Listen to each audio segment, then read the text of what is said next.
seems kind of at cross purposes to say on one hand, man, they've really got to go and get themselves a receiver, and then to say that you believe in Calvin Austin. Good morning to you. Good Thursday morning. I'm Dejan Kovacevic of DK Pittsburgh Sports, and this is Daily Shot of Steelers. It comes your way bright and early every weekday if you're into hockey and or baseball. I also offer daily shots of Penguins and Pirates in the same place that you found this. I am a Calvin Austin guy. I have zero issues with Austin, how he's performed to date, or even his potential. Want to hear a cool little story? There's not something cosmic to this, but just to share it with you. In Buffalo, after the Steelers lost a playoff game up there, you might remember that Austin caught a touchdown pass for Mason Rudolph. Just went over to the middle of the end zone, got himself open. Mason put it right there between the 1 and the 9, and that was that.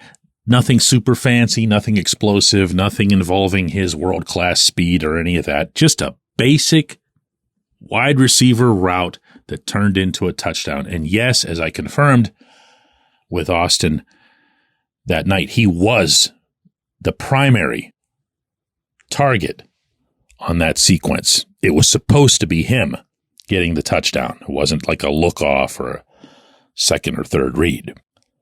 And he's in kind of a, an awkward spot because everybody around is upset. He's upset. Nobody wanted to lose that game, very obviously, but there was some satisfaction. He's had a tough road back, missed his entire rookie year to the foot injury. Came back in his second year and he had the explosive plays in the preseason, but as we found out not long after that, the preseason didn't mean much of anything to anybody. And then the regular season comes along. There were periods where it just seemed he was forgotten by either Matt Canada or the quarterbacks, and he wound up with 17 catches for 180 yards.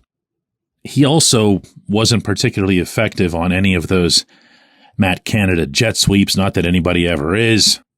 And just to top that off, he really never broke anything in the return game. A couple of times he came close, and he would kind of joke about it with me or whatever later in the week, like, yeah, it was right there. Yeah, I saw it, Cal. I mean, it's coming, but it didn't come. So everything that he wanted to have happen, for the most part, didn't, other than, of course, staying healthy all season. But in that moment, he said to me regarding his touchdown in Buffalo, there's more to come. There's more to come. I've told you guys, especially if you've been with me for a long time, you'll know this, that I see a lot to like in this kid. And I'm not just talking about his intangibles, which are through the roof. I'm talking about his ability to find open grass if you just get him the ball in some kind of space. The Steelers really didn't do that in 2023. There were plays that were drawn up for it. There were plays that were near misses, but that didn't really hit. And they know this. They're aware of this. There's a reason that Omar Khan just this week said that he's comfortable with his wide receiver room the way it is. He's not blowing smoke. Now, would he rather have, Justin Jefferson in his wide receiver room? Yeah, I'll kind of bet that he would.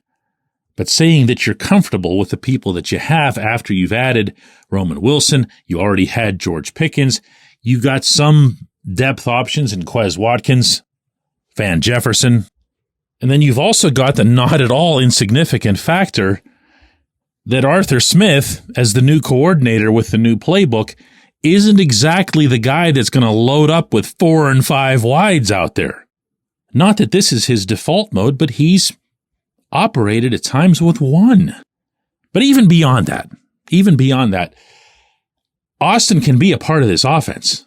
Austin can be somebody who works in the way, let's say, you work in a Connor Hayward.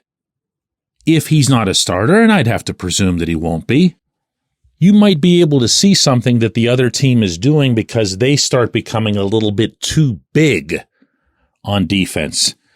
Trying to adjust for all the bodies and all the beef that the Steelers have on their offensive line and multiple tight ends and Darnell Washington kind of counting as 2 tight ends. And then that other team can start getting a little bit too obsessed with stopping the run. You put a bunch of giant guys out there who can't move. No, that's a good time to put 19 on the field, right? So I just kind of want to clear that up because I have been calling for this wide receiver now for weeks. I'm glad that they got Roman Wilson. I'm delighted that they got him, especially since he seems to address a lot of the things that you'd be missing without Deontay Johnson.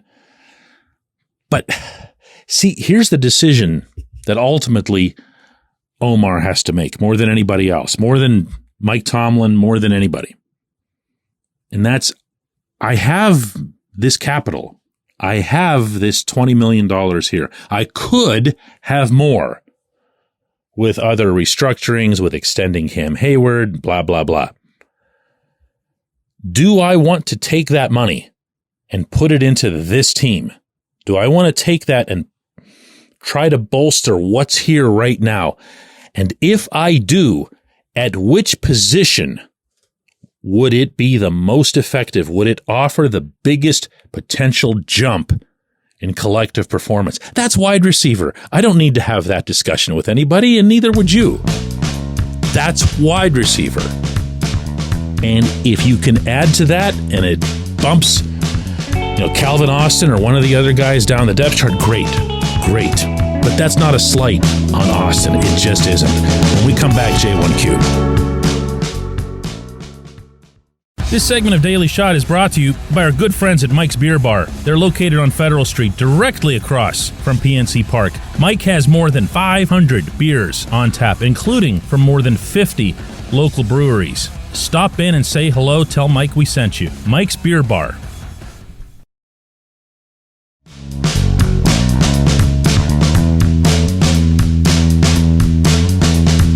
Today's J1Q comes from John, who says, DK, I'm just curious. The Steelers seem to be having a really good offseason, but does anyone else think that the defensive line didn't get much attention?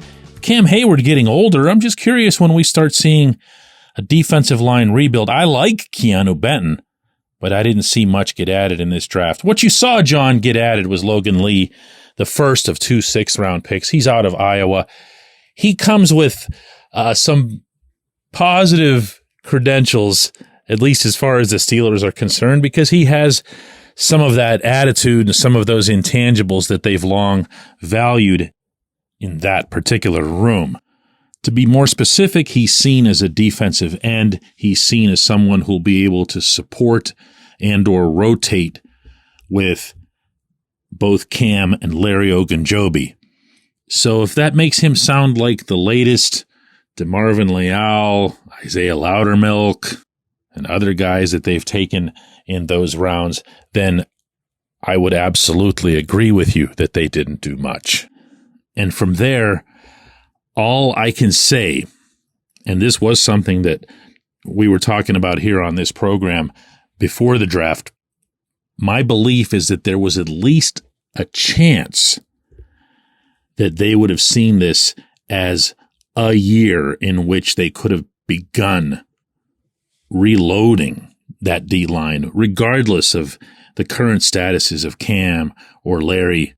Just bring in somebody old school style who can rotate with you now, learn from you, find out what it means to become a defensive lineman in Pittsburgh, and there are distinctions, and then progress from there, mature, become a starter in your second year. The catch with that is that the draft really didn't have much.